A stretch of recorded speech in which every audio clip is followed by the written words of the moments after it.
Taulant Balla dëshmon në procesin ndaj Berishës për tosjen Partizani. Kreu i grupit parlamentar socialist deklaron se privatizimi ishte korruptiv. Karburantet në Shqipëri shtrenjtohen me 5 lek, ndërsa nafta në bursa arrin nivelin më të lartë që nga viti 2022. Qeveria thotë se po monitoron situatën e tregut.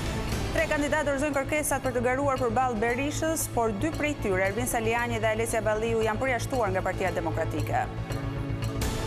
Mbi 50.000 trauma regjistrohen çdo vit në Shqipëri. Pjesa më e madhe e tyre shkaktohen nga aksidentet rrugore. Mjekët kërkojnë sistem më efikas reagimi.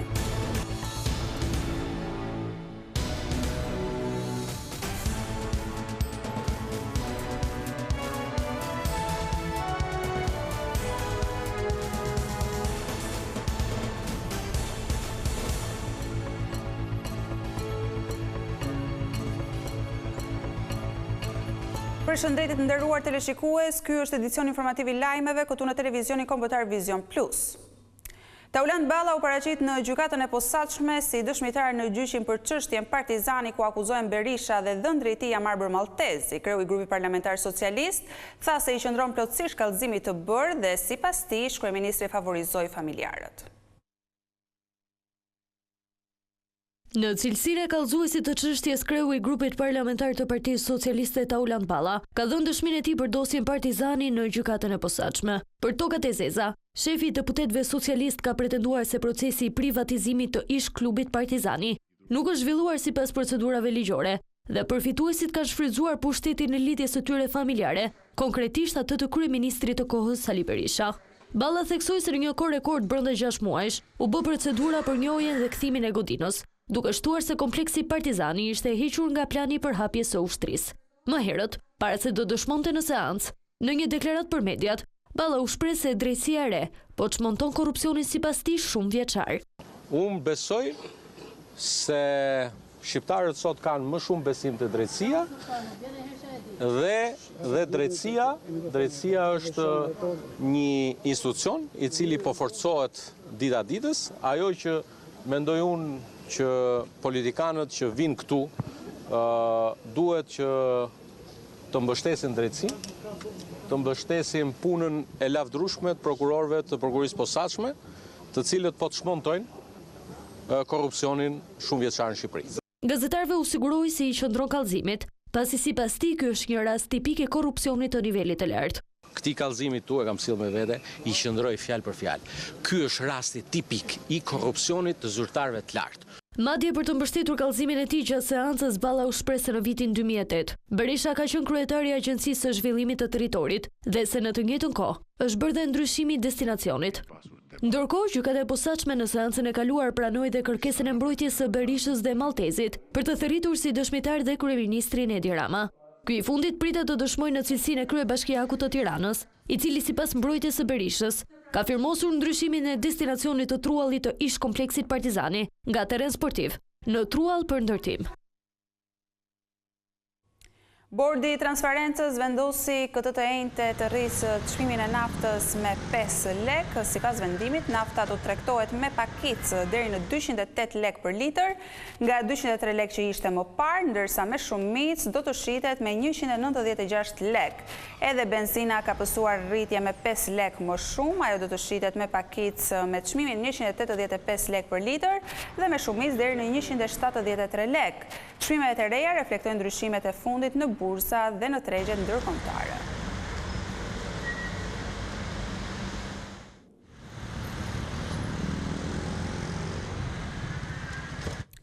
Ministri i Financave Petrit Malaj tha sot se qeveria po ndjek me kujdes reagimin e tregut në raport me rritjen e çmimeve. Ai nënvizoi se po ndiqen rekomandimet e Bankës Botërore dhe Fondit Monetar, duke patur në vëmendje shtresat në nevojë. Pensionistët dhe familjet që trajtohen me ndihmë ekonomike janë dy grupet që mund të ndihmohen nga qeveria me masa mbështetëse financiare nëse rritja e çmimeve përshkallëzohet. Rekomandimet e Bankës Botërore, por kryesisht dhe rekomandimet e Fondit Monetar Ndërkombëtar janë të tilla që reagimet e qeverive duhet të orientohen si fillim drejt mbrojtjes së grupeve vulnerabël, pra shtresave që janë më në nevojë, qofshin këto pensionistët apo familjet që marrin ndihmë ekonomike. Kështu që edhe ne çfarëdo lloj mase që do të marrim dhe që do të ndërhyjmë në treg për të përmirësuar situatën do të jetë rakorduar me partnerët tanë Qeveria ju ktheu një përgjigje edhe shoqatave të biznesit që pak ditë më parë kërkuan ose ndërhyrje në taksa ose subvencionim për të përballuar situatën e krijuar për shkak të çmimit të naftës. Këto janë masa lehtësuese të cilat ne do t'i vlerësojmë rast pas rasti, por siç thash, rekomandimet nga FMN-ja dhe nga Banka Botërore vinë në një formë të tillë ku orientimet e ndihmës që jep qeveria duhet të jenë fillimisht te grupet vulnerabël dhe ke shtresat që kanë më shumë nevojë përpara se sa të fillojmë dhe të ndihmojmë sektor specifik brenda ekonomisë shqiptare. Ministri Malaj shpjegoi edhe çfarë po ndodh me bastet sportive online, të cilat për momentin janë të ligjshme vetëm në letër, edhe pse rikthimi i tyre u miratua në parlament në 2024. Kanë mbetur dhe 2 akte nënligjore të cilat ne jemi duke i bashkërenduar me Ministrinë e Drejtësisë dhe sapo ti bashkërendojmë dhe të dakordësojmë, do t'i publikojmë ato në mënyrë që të vijohet pasaj me licencimin e operatorëve potencial për të ofruar në mënyrë të ligjshme pjesën e basteve online. Gjatë ditëve në vijim, qeveria do të prezantojë edhe programin 2 fisho biznesin tënd, që përmban një garanci sovrane për bizneset që duan të investojnë në teknologji apo në arritjen e standardeve europiane.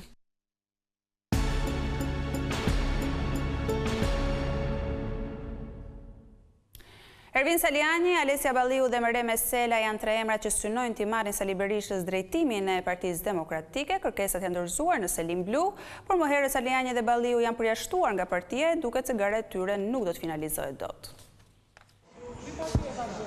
4 kandidat kanë shpallur ambicien për garuar përballë Sali Berishës për postin e kryetarit Partisë Demokratike në zgjedhjet që do të zhvillohen në datën 23 maj. Në selinë e PD-s sollën dokumentacionin e kandidimit ish deputeti i Partisë Demokratike Ervin Saliani, Alesia Balliu dhe mjekja nga fushkruja Mereme Sela.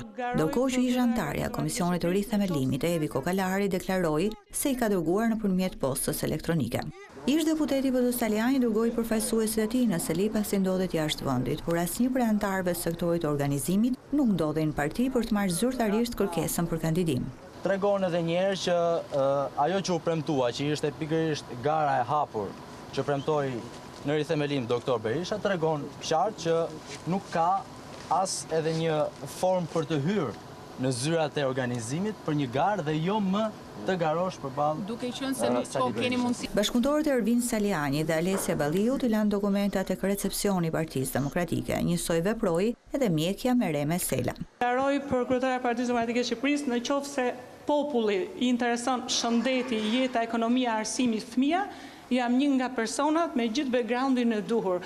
Disa javë më parë, Partia Demokratike ka vendosur përjashtimin nga partia të Alesia Balliu dhe Ervin Saliani, ndërkohë që sipas PD-s, Evi Kokalari nuk është antare e kësaj partie. Ndaj në këtë situatë duket se asnjë prej tyre nuk mund të marrë pjesë në zgjedhjet e brendshme të PD-s. Sekretari i përgjithshëm Flamur Noka përsëriti këtë qendrim duke akuzuar Ervin Salianin për bashkëpunim me Ergjys Sagasin dhe Suel Çelën.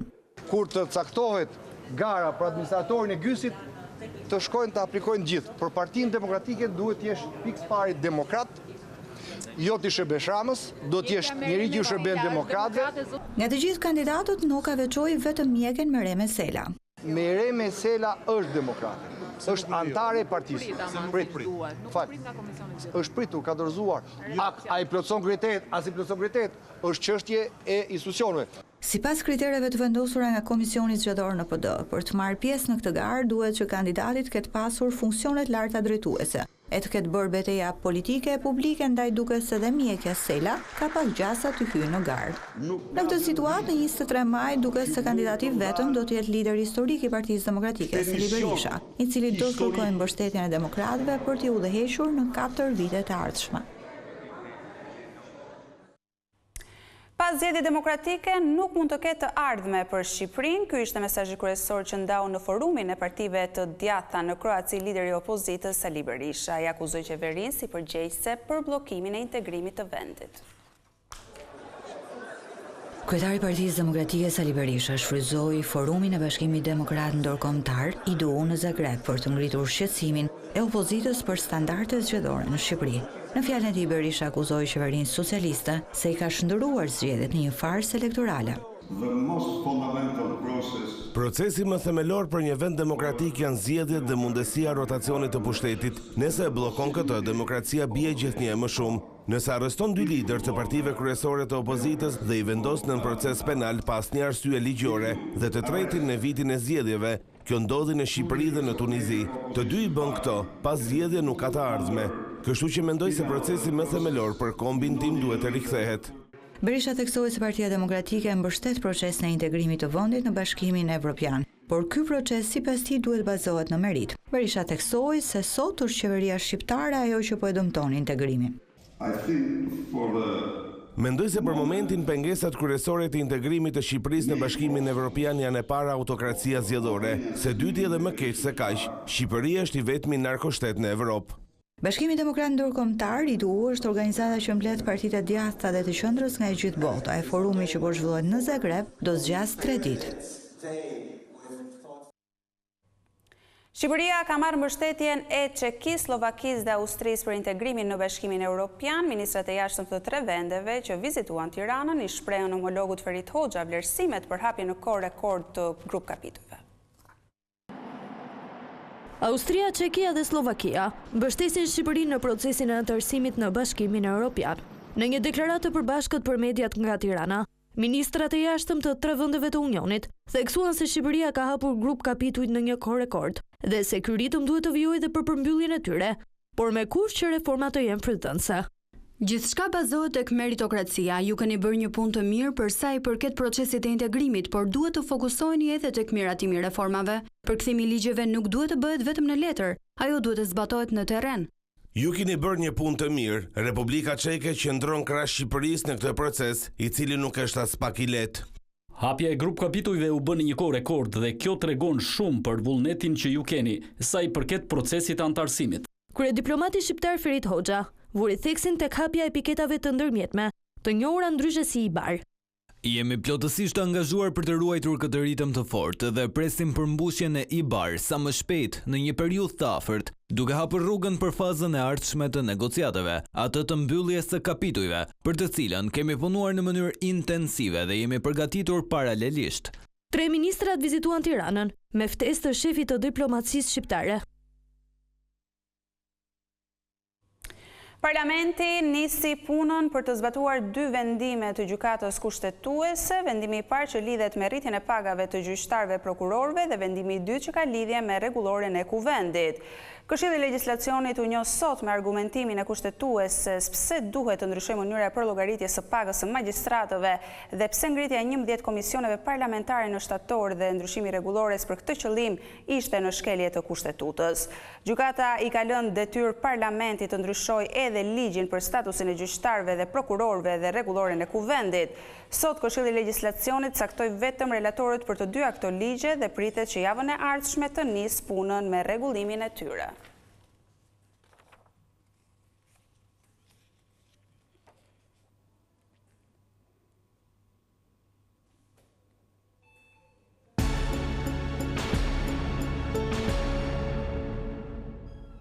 Policia e Tiranës ka vënë në pranga 26 vjeçarin Geral Toçe dhe ka shpallur në kërkim 2 bashkëpunëtorët e tij pasi dyshohet se në bashkëpunim me njëri tjetrin siguronin dhe shpërndanin lëndë narkotike. Arrestimi i riut erdhi pas një kontrolli rutin nga efektivët e forcave shqiponja, të cilët e pan atë duke konsumuar lëndë narkotike. Pas ndalimit, policia ushtroi kontroll në zonën përreth dhe në ambientet e përbashkëta të një pallati ku gjeti doza kanabisit të fshehura. Po ashtu në makinën e tij të parkuar përballë pallatit u zbulua 1.3 kg kokain, rreth 400 gram kanabis sativa si dhe 13 tableta. Policia bëri me dije se vijon puna për lokalizimin dhe kapjen e 2 personave të shpallur në kërkim, si dhe për identifikimin e personave të tjerë që mund të jenë të përfshirë në këtë aktivitet kriminal.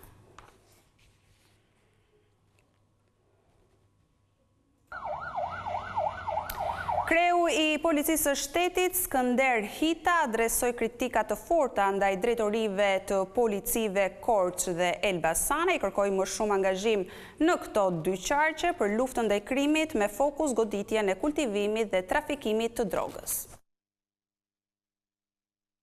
Drejtori përgjithshëm i Policisë së Shtetit Skënder Hita zhvilloi takime me strukturat e drejtorive vendore të Policisë Korçë dhe Elbasan. Gjatë takimeve Hita hodhi kritika të forta duke thënë se në të dyja këto qarqe është bërë një punë e pamjaftueshme në parandalimin e goditjeve të armbajtjes pa leje, shitjes së lëndëve narkotike dhe kapjes së shtetasve në kërkim. Hita kërkoi angazhim maksimal për parandalimin dhe goditjen e kultivimit të bimeve narkotike, krimeve mjedisore si dhe për zbardhjen e ngjarjeve kriminale të ndodhura më parë. Hita kishte edhe një përgjegjësi për policinë rrugore në këto dy qarqe duke kërkuar që të mos ndalojnë automjetet pa shkak në akset kryesore nacionale, por nga ana tjetër të ndëshkojnë parkimet e gabuara që bëhen burim aksidenti ose pengojnë lëvizjen e lirë të automjeteve dhe këmbësorëve. Me kritika të forta, Hita u shpreh dhe për policinë kufitare në Korçë, ku theksoi se është bërë një punë e pamjaftueshme për parandalimin dhe goditjen e krimeve ndërkufitare në tërësi, si dhe goditjen e trafiqeve dhe të ndihmës për emigrantët e paligjshëm që tentojnë të përdorin territorin e Shqipërisë si vend tranzit drejt shteteve të Bashkimit Evropian. Kreu i Policisë së Shtetit u kërkoi vartësve të tij që të mos shpërfillin asnjë ankesë të qytetarëve, por të marrin seriozisht denoncimet e tyre për çdo lloj problematike.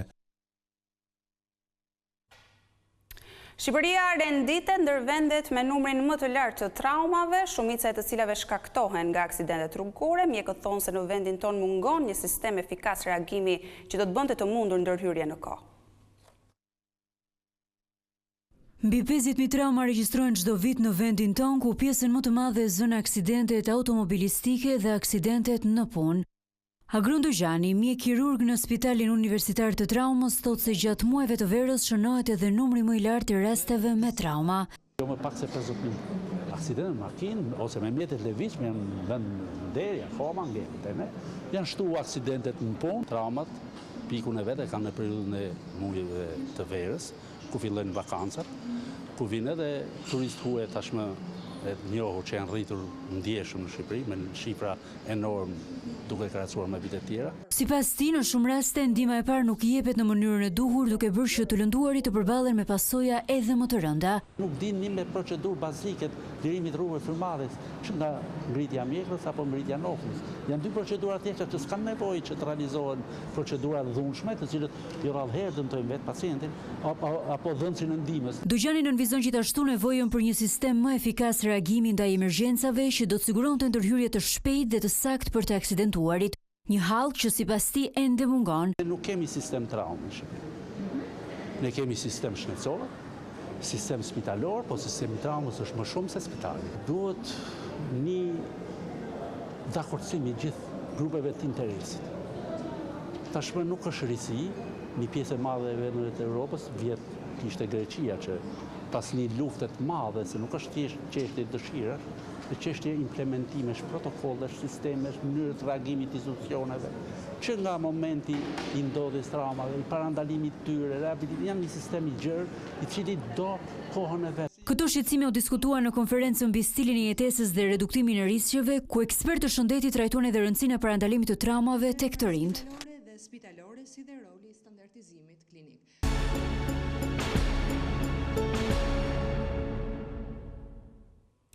Muzika lirike bashkoi në Korçë 10 të rinj nga Shqipëria, Kosova dhe Maqedonia e Veriut. Gjatë festivalit Tefta Tashko Koço, ata sollën interpretime të ndryshme, duke shprehur talentin dhe ambicet artistike. Për herë të parë në një format mbar kombëtar në skenën e teatrit Andon Zako Çajupi në Korçë mbajt festivali mbar kombëtar i këngëtarëve lirik Tefta Tashko Koço për shkollat e mesme të muzikës.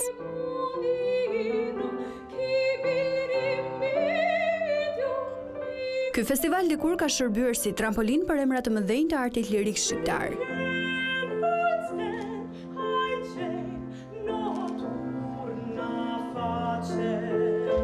Në këtë edicion, festivali vjen i riformatuar duke bashkuar të rinj të talentuar nga Shqipëria, Kosova dhe Maqedonia e Veriut në një skenë të përbashkët krijuese dhe konkurruese. Ky festival tregon gjithë predispozitën e gjithë ambientit artistik, jo vetëm të pushtetit lokal që na ka përkrahur në këto iniciativa, dhe e sill Korçën në vëmendje në rast të parë, jo vetëm me shkollën e saj, por me artin dhe kulturën e saj në përgjithësi, dhe i jep mundësinë që të ballafaqohet edhe të bëhet si një por shumë i rëndësishëm për të që një promotor dhe një lokomotiv do të çojë përpara arritjet e drejtanishme të shkollës tonë në përgjithësi dhe të kulturës në përgjithësi të qytetit.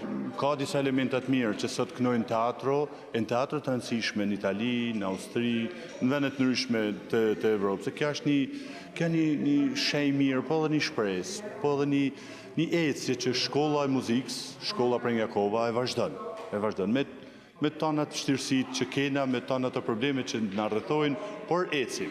Absolutisht, ky është vetëm hapi i parë, mendoj, por i sigurt, i hapave që do hedhim në vitet e tjera në drejtim të konsolidimit të këtij festivali, të këtij aktiviteti dhe të atyre individëve të cilët do të evidentohen dhe do të promovohen nëpërmjet këtij festivali. Skena e këtij teatri ka qenë dëshmitare e lindjes së shumë zërave që sot përfaqësojnë me dinjitet artin shqiptar në arenën ndërkombëtare. Sot janë të rinjt ata që ngjiten sërish në këtë skenë për të risjellë emocionin e për të vazhduar traditën dhe për të ndërtuar të ardhmen e artit lirik.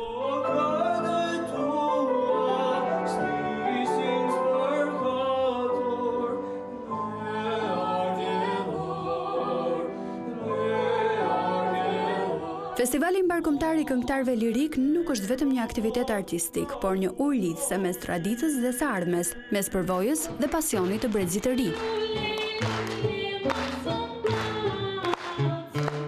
Kjo ishte gjithçka përgatitur edhe për këtë edicion informativ. Ju falenderoj për vëmendjen tuaj, bashkë ndajemi këtu.